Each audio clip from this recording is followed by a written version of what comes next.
Wait, is it done? Yes. Okay, let's go. Okay, so let's run it. Okay, just get him to the other side. We got this. Oh, wait, what? Oh, shoot. Okay, wait. Let me edit it. So here. Oh, hello?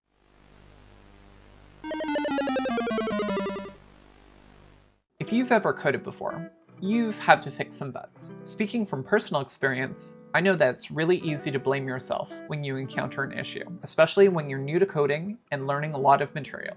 But I'll let you in on a little secret. Everyone makes those mistakes. It doesn't matter how many years of coding experience you have or how familiar you are with your game engine, everyone makes those mistakes. So don't beat yourself up. Now, while this maze example may seem a bit silly, this specific bug is actually something I had to fix when I was writing code for our upcoming game. Please like and subscribe to find out more about our game. So I thought it would be helpful to go over a real debugging example. Let's go through the steps I took to fix it. But first, let's learn how to tackle bugs. All right, team, listen up. Today we're going to learn how to tackle bugs. The name of the game is replicate, isolate, mitigate. First things first. When you see a new bug, you need to replicate it. Find out. How did it get there? Then, you need to isolate the bug. Identify the specific section of your code. Find out where that little critter is. The debugger is your best friend. More on that later. Finally, you need to mitigate. Figure out what the cause is and how to fix it. What makes them tick? If you figure that out, you'll be able to deal with that varmint and win. Okay, so step 1, replicate. We need to recreate the bug. Now, for this example, I was able to replicate the bug pretty quickly. I mean, in general, it's easier to replicate the bug if you're the one that found it in the first place. Like, in this example, I realized pretty quickly that this crash occurred only when I added an additional point while editing the maze route. Now, it's not always as straightforward to replicate a bug. Let's say your game already has a lot of complex parts. Maybe you're in the beta test phase, and some of your friends are helping playtest your game. It can be helpful to have testers reporting bugs to either upload a current save file or a screenshot that visually depicts the specific issue. If you still can't replicate a bug with this additional information, that may give you an additional clue about what's happening. Is it sporadic, meaning it doesn't always occur even if you follow the same specific steps? Maybe there is some other slight difference between the tester's state of the game and yours. Are there any user-entered variables that can be different? Maybe, if you're dealing with computations, there's a slight but subtle difference in the kinds of numbers you're working with. Worst comes to worst, if you're still stuck, I would recommend goofing off and trying to play your game like a player who's trying to break something. At the end of the day, even though the developer is the one that designs the game to be played a particular way, that doesn't necessarily mean the players will do the same. Okay, now to step 2. We know this bug is occurring when we try to add a new point to the route, but how's that breaking the code? Let's isolate it using the debugger. I know the debugger can scare new coders. Is it still there? It can't see me if I don't move, right? But I'm gonna try to make it seem a bit more friendly and useful. First, we have this red dot, called a breakpoint. This is just a place to pause your code.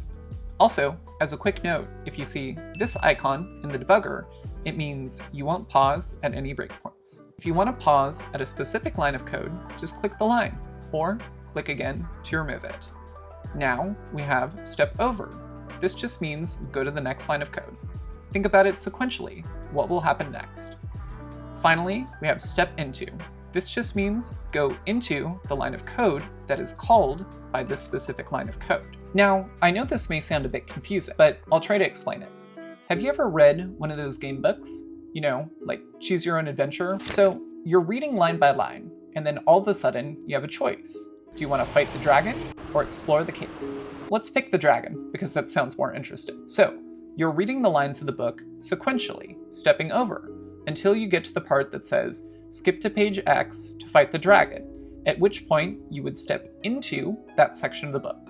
Hopefully, this helps clarify step over versus step into. So now back to this bug. It causes a full crash, which can make it a bit more difficult to use the debugger. If you're trying to debug a crash, here's a cheat code. Try to find the last line of code that is called just before the crash. There's pretty good odds that that's causing it. If it's not the last line, I would suggest working your way backwards from the end. This is especially helpful in cases where the bug is occurring because of things like a timer timing out or a thread finishing. Okay, so now back to our code. I'm going to place a breakpoint here, which handles an anchor point being added while editing the route. So if I play the game, and then I switch to editing the route to add a new anchor point, I'm now on this line of code. Now all I have to do is step over until I reach the last line of code. Here's another tip. Maybe you have a large chunk of code, and you don't just want to keep spamming step over. Jump ahead later in your code and place a breakpoint. Then, figure out if you reach that future breakpoint. If not, maybe your code is crashing before then. Or maybe that line of code is not being called for some reason when it should be, which can also cause a bug.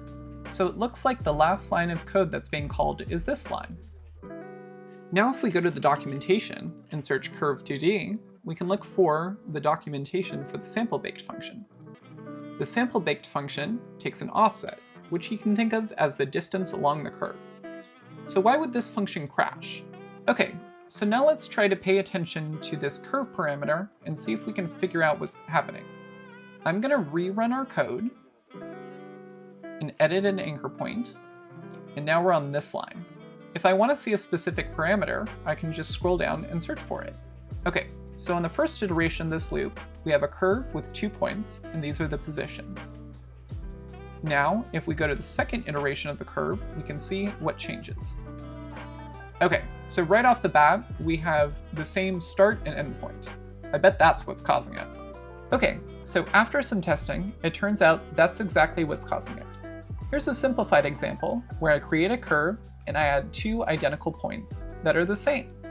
If I add a breakpoint on this line and I run it, notice I get to this line and I can step over to get to the next line and then step over one more time to get to the sample baked line. But then when I do it again, it crashes. Okay, so now that we've isolated the bug, it's finally time to mitigate it.